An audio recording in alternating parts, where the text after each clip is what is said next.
श्रीदुर्गासहस्रनाम स्तोत्रम्। श्रीभैरव उवाच अधुना शृणु वक्ष्यामि दुर्गा सर्वस्वमीश्वरी रहस्यं सर्वदेवानां दुर्लभं जन्मिनामपि। श्रीदुर्गा तत्त्वमुद्दिष्ट सारं त्रैलोक्यकारणं मन्त्रनाम सहस्रञ्च दुर्गायाः पुण्यदं परं यं पठित्वा शिवे धृत्वा देवी नाम सहस्रकम् इह भोगी परत्रापि जीवन्मुक्तो भवेन्नरः। इदं नाम सहस्रं ते मन्त्रगर्भं रहस्यकम् अश्वमेधायुतात् पुण्यं लोके सौभाग्यवर्धनं श्रेयस्करं विश्ववन्द्यं सर्वदेव नमस्कृतं गुह्यं गोप्यतमं देवी पठनात् सिद्धिदायकं विनियोगः। अस्य श्रीदुर्गा सहस्रनाम स्तोत्र महामन्त्रस्य श्रीमहेश्वर ऋषिः अनुष्टुप् छन्दः। श्रीदुर्गा देवता दुम्बीजं ह्रीं शक्तिः। ॐ कीलकं धर्मार्थ काम मोक्षार्थे सहस्रनाम पाठे विनियोगः। ध्यानम् दुर्वानिभां त्रिनयनां विलसत् किरीटां शङ्खाब्जसङ्गसरखेटकशूलचापान् सन्तर्जनीं च दधतीन् महिषासनस्थान् दुर्गां नवारकुलपीठगतां भजेऽहम्। ॐ ह्रीं दुं जगदम्बा भाभद्रिका भद्रकालिका प्रचण्डा चण्डिका चण्डी चण्डमुण्डनिषूदिनी अनसूया त्रुटिस्तारा कृत्तिका कुब्जिकालया प्रलया स्थितिः सम्भूतिर्विभूतिर्भयनाशिनी महामाया महाविद्या मूलविद्या चिदीश्वरी मदालसा मदोतुङ्ग मदिरा मदनप्रिया आलिर्व्यालवृषुः पुण्या पवित्रा परमेश्वरी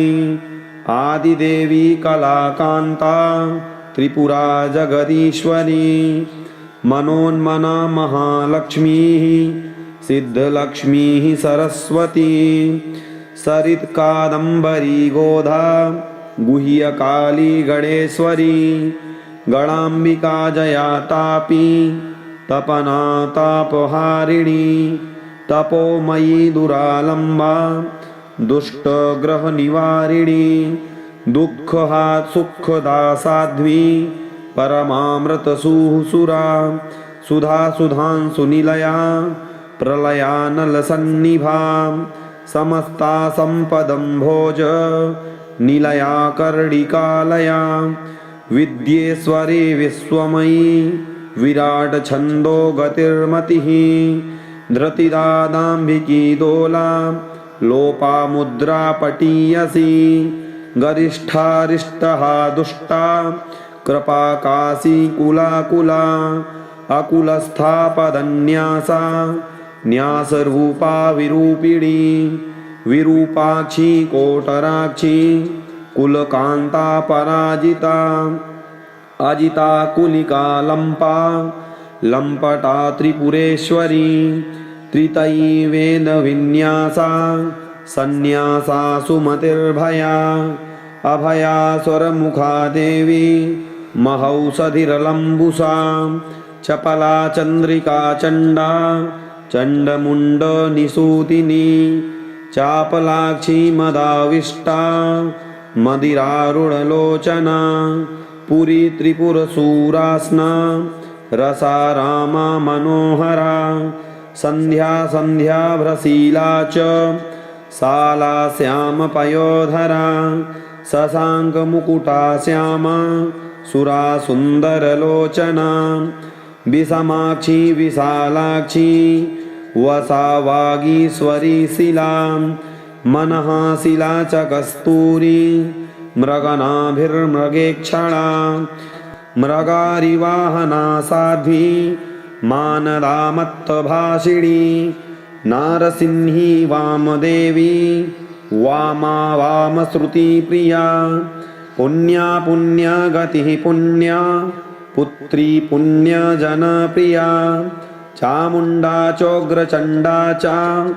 महाचण्डा तमातमाः तपस्विनी प्रभाज्योत्स्ना महज्योतिः स्वरूपिणी सुरूपा सद्गतिः साध्वी सदसद्रूपराजिता सृष्टिः स्थितिः क्षेमकरी क्षमा क्षामोन्नतस्तनी छोड़ी क्षयकरी क्षीणा सर्वस्था शिववल्लभा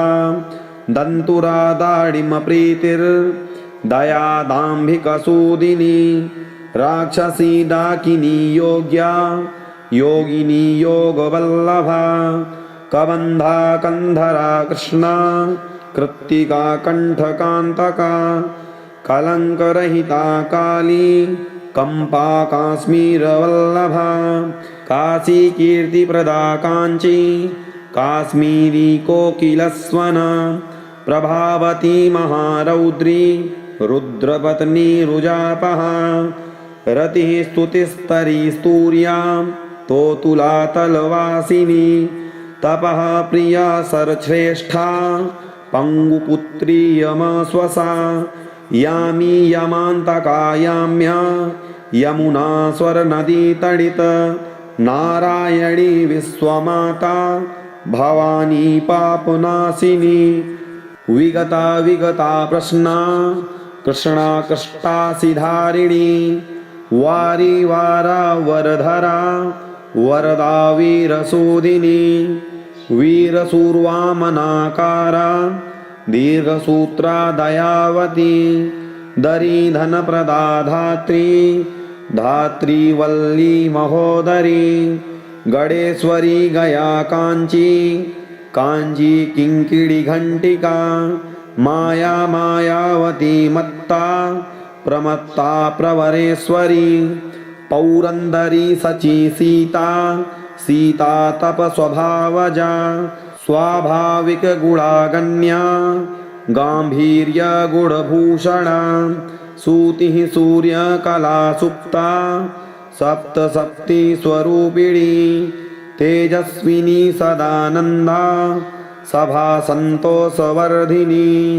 तर्पणाकर्षणा होता संकल्पा शुभमंत्रिका दर्भा द्रोणी कला श्रांता समिद्धासुरवेदिका धूम्राहुतिश्चर्मतिश्चामीकररुचिश्चिता चिन्तानलेश्वरीनेका करानील सरस्वती अपर्णा सुफला यज्ञा सभया निर्भया भया भीमस्वना भर्गशिखा भास्वती भाकरा विभा विभावरी नदी नंद्या नंद्यावर्त प्रवर्तिनी पृथ्वीधरा विश्वधरा विश्वगर्भा प्रवर्तिका विश्वमाया विश्वमाला विश्वंभर विलासिनी उर्गेशा पद्मनाभा पद्मनाभ प्रसूः प्रजा तोरणा तुलसी दीक्षा दक्षा दाक्षायणी द्युतिः संपुटा शयना शय्या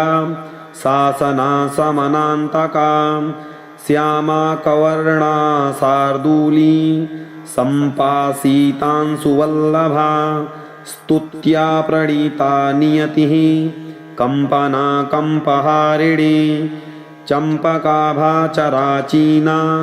दीना दीन जनप्रिया वसुंधरा वासवेशी वसुनाथा वटेश्वरी समुद्रा संगमा पूर्णान् तराला तरुवासिनी पार्वती पामरी मान्या माननीया मधुप्रिया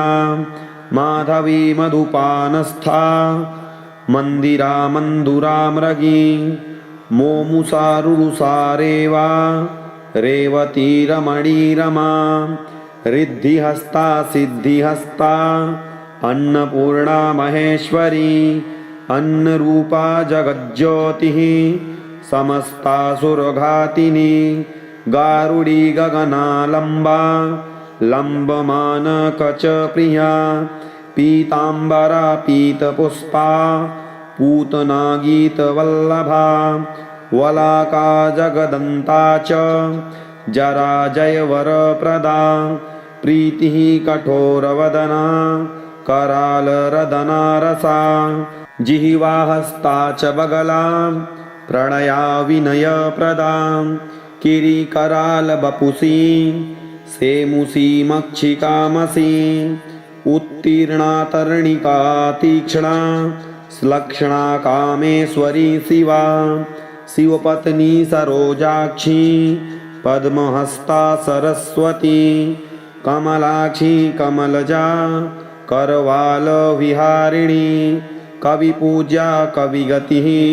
कविरूपा कविप्रिया कदली कदलीरूपा कदली वनवासिनी कलप्रीता कलहृदा कलहा कलहातुरा कस्तूरी मृगसंस्था च कस्तूरी मृगरूपिणी कठोरा करमाला च कठोरकुचधारिणी यज्ञमाता यज्ञभोक्त्री यज्ञेशी यज्ञसंभवा यज्ञसिद्धिः क्रियासिद्धिर्यज्ञाङ्गी यज्ञरक्षिका वैष्णवी विष्णुरूपा च विष्णुमातृस्वरूपिणी विष्णुमाया विशालाक्षी विशालनयनोज्ज्वला शिवमाता शिवाख्या च शिवदा शिवरूपिणी गायत्री चैव सावित्री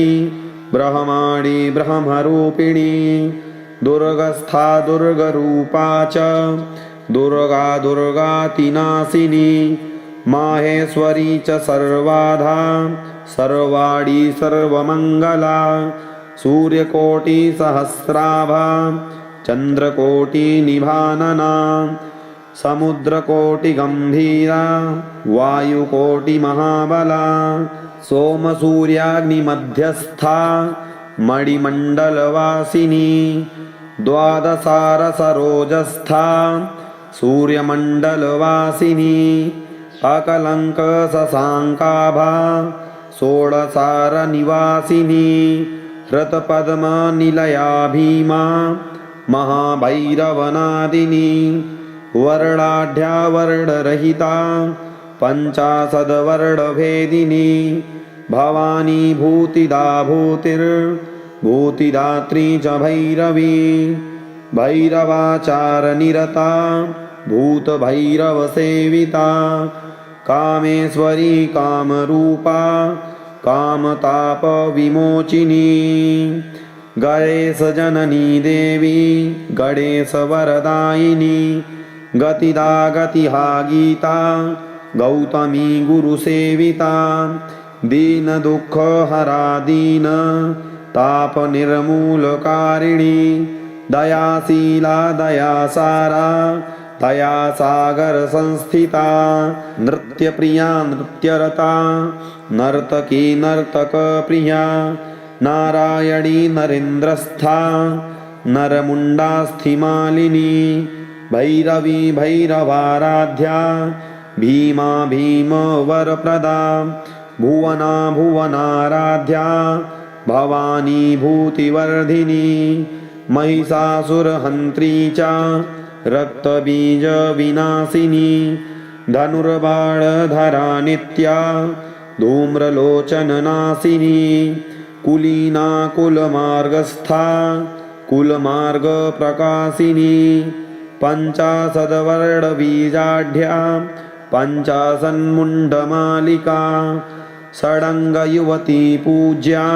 षडङ्गरूपवर्जिता कालमाता कालरात्रिः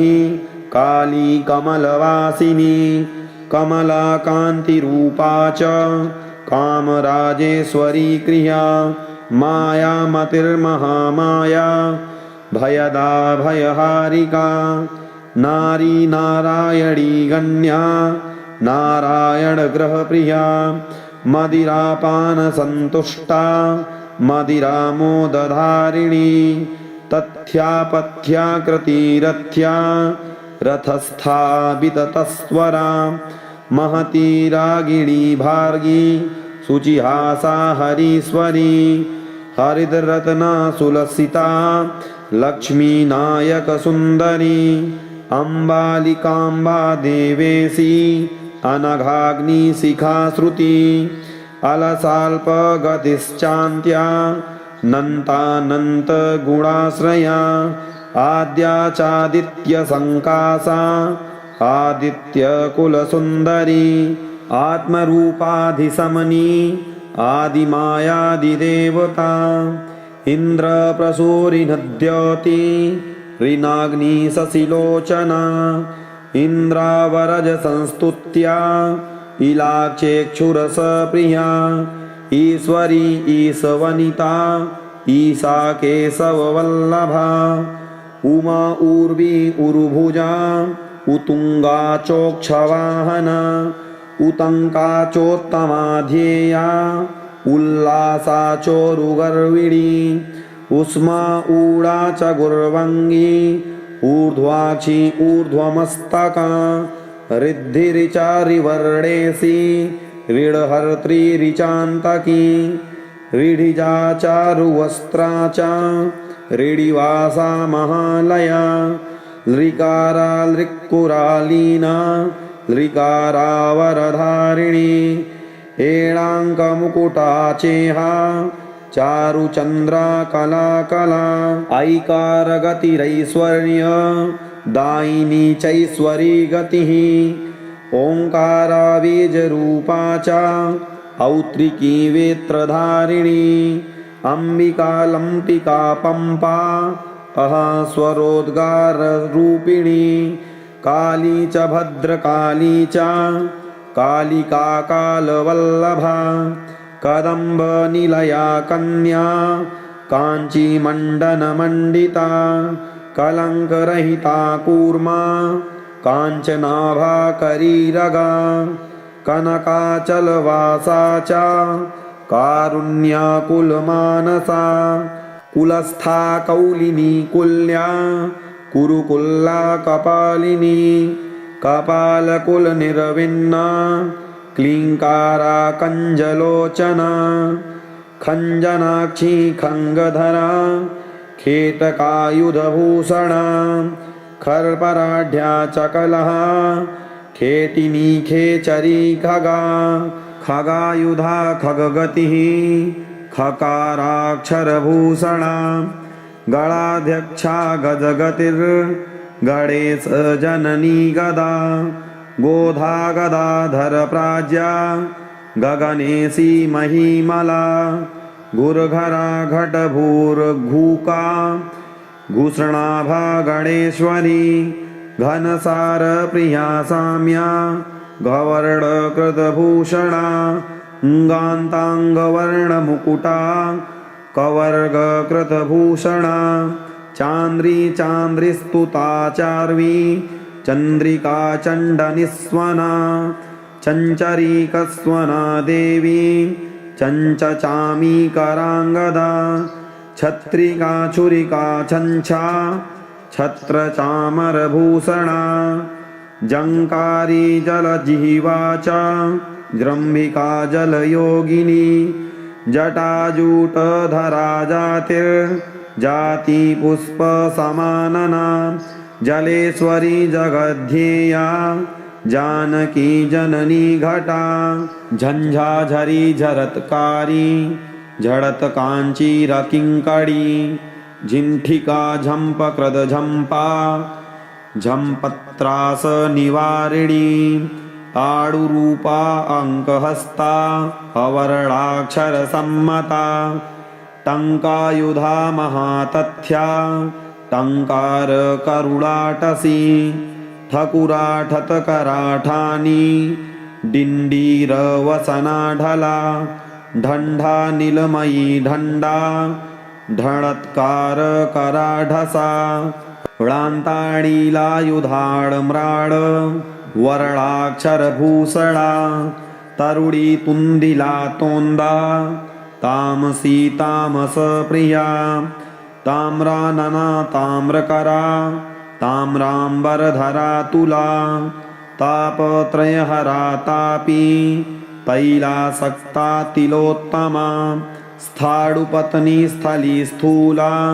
स्थितिः स्थैर्यधरा स्थूला दन्तिनी दन्तुरा दार्वी देवकी देवनायिका दमिनी समिनी दण्ड्या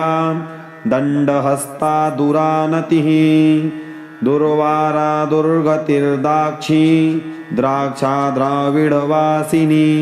दूरस्था दुन्दुभिध्वाना दरदादरनाशिनी दुःखग्नि द्रुतगा दुष्टा दयादाम्भिक्यनाशिनी धर्म्याधर्मप्रसूर्धन्या धननाधात्रिवल्लभा धनुर्धरा धनुर्वल्ली धानुस्करवरदायिनी धूमाली धूम्रवदना धूमश्रीधूम्रलोचना नलिनी नर्तकी नान्ता नंगा नलिनलोचना निर्मला निगमाचारा निम्नगान गजानिमिः नीलग्रीवा निरीहा च नीपोपवनवासिनी निरञ्जना निजाजन्या निद्रालुर्नीलवासिनी नाटिनी नट्यनिरता नवनीतप्रिया नीला नारायणी निराकारा निर्लेपा नित्यवल्लभा पद्मावती पद्मकरा पुत्रदा पुत्रवत्सला परोत्तरा पुरी पाठा पीनश्रोत्रा पुलमजा पुष्पिणी पुस्तककरा पटुः पाटीनवाहना पापघ्नि सम्पिनी पाली पल्ली परमसुन्दरी पिशाची चा पिशाचघ्नि पानपात्रधरा पुटा पूर्णिमा पंचमी पौत्री पुरूरववरप्रदा पंचयज्ञ पश्चसरी पश्चासती मनुप्रिया पांचाली पंचमुद्रा चा पूजा पूर्णमनोरथा फलिनी फलदात्री चा फल्गुहस्ता फणिप्रिया फिरंगः स्फीतमतिः स्फीतिः स्फीतिमती स्फुरा बलमाया बलस्तुत्या बिल्वसेना बलाबला बगलेश्वर पूज्या च बलिनी बलवर्धिनी बुद्धमाता बौद्धमतिर्बद्धा बन्धनमोचिनी भगिनी भगमाला च भगलिङ्गमृता द्रवा भीमेश्वरी च भेरुण्डा भगेशी भगसर्पिणी भङ्गलिङ्गस्थितभाग्या भाग्यदा भगमालिनी मत्ता मनोहरा मीना मैनाकजननी पुरी मुरली मानवी होत्री महस्वी जनमोदिता मत्तमातङ्गगामाद्री मरालगतिरञ्चला यक्षेश्वरेश्वरी यज्ञा यजुर्वेदप्रियाश्रिता यशोवती यतिस्था च यतात्मा यतिवल्लभा यवनी यौवनस्था च यवा यक्षजनाश्रया यज्ञसूत्रप्रदा ज्येष्ठा यज्ञभूर्यूपमूलिनी रञ्जिता राज्यपत्नी च राजसूयफलप्रदा रजोवती रजश्चित्रा राज्यदा राज्यवर्धिनी रागी रात्रिञ्चरेशानी रोगघ्नी त्रिपुरेश्वरी लुलिता ललिकालाप्या लोपा ललनलालसा लाटीरद्रुमवासा च लाटीरद्रुमवर्तिनी अङ्कालञ्जटाजूटा लङ्घिता लोकसुन्दरी लोकेशवरदालेया लयकर्त्री महालया वेदिर्विलग्नावारी वीणा वेणुर्वनेश्वरी वन्दमानववरणाढ्या वाराही वीरमात्रका शङ्खिनी शङ्खवलया शङ्खायुधधरा समा शशिमण्डलमध्यस्था शीतलाम्बुनिवासिनी श्मशानस्था महाघोरा श्मशाननिलयेश्वरी सिन्धुः सूत्रधरा सत्रा समस्तकुलचारिणी सप्तमी सात्विकी सत्त्वा सत्रस्था सुरसूदिनी सुरेश्वरी सम्पदाढ्या समस्ताचलचारिणी समदा सम्मितिः सम्मा सवना सवनेश्वरी हंसी हरप्रिया हास्या हरिनेत्रा हराम्बिका हेसा हटेश्वरी हेरा हलिनी हलदायिनी हे हा हा हारवा हाला हाला हलहताशया क्षमा क्षेम प्रदा क्षमा क्षौमाम्बरधराक्षया क्षितिः क्षीरप्रिया लक्ष्मी क्षितिभृत्तनया क्षुधा क्षत्रिणी ब्राह्मणी क्षेत्रा क्षपाक्षः बीजमण्डिता लङ्क्षः बीजस्वरूपा च क्षकाराक्षरमातृका दुर्गन्धनाशिनी दूर्वा दुर्गमा दुर्गवासिनी दुर्गा दुर्गार्तिशमनी ॐ ह्रीं दुं बीजमण्डिता इति नाम सहस्रं तु मन्त्रगर्भमहाफलं दुर्गया दुर्गतिहरं सर्वदेव नमस्कृतं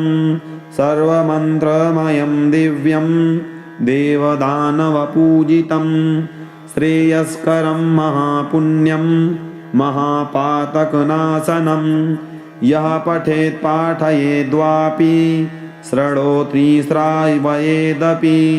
स महापातकैर्मुक्तो देवदानवसेवितः इह लोके श्रियं मुक्त्वा परत्र त्रिदिवं व्रजेत् दुर्गानाम सहस्रं तु मूलमन्त्रैकसाधनम् अर्धरात्रे पठेद्वीरो मधुरस्मयसेवितः त्रिवारं वर्म पूर्वन्तु भवेद्वागीशसन्निभः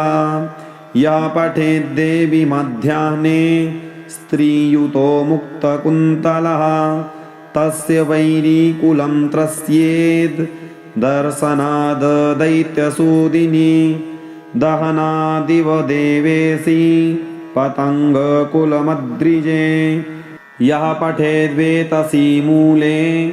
सायं पूजितभैरवः तस्यास्य कुहराद्वाणी निसरेद् गद्यपद्यभाक् यः पठेत् सततं देवी शयने स्त्रीरताकुलः सा भवेद्वैरिविध्वंसी धनेन धनदोपमः वाग्भिर्वागीशपट्टसः कवित्वेन सितोपमः तेजसा सूर्यसङ्काशो यशसा शशिसन्निभः बलेन वायुतुल्योऽपि लक्ष्म्या गीर्वाणनायकः देवी किं बहुनोक्तेन सा भवेद्भैरवोपमः स्तम्भनाकर्षणोच्चाट वशीकरणकक्षमः रवौ भूर्जे लिखेद्देवी निशीथे वाष्टगन्धकैः सस्तन्यरेतो राजस्कैः साधको मन्त्रसाधकः लिखित्वा वेष्टयेन्नाम सहस्रमणिमीश्वरी श्वेतसूत्रेण संवेष्टय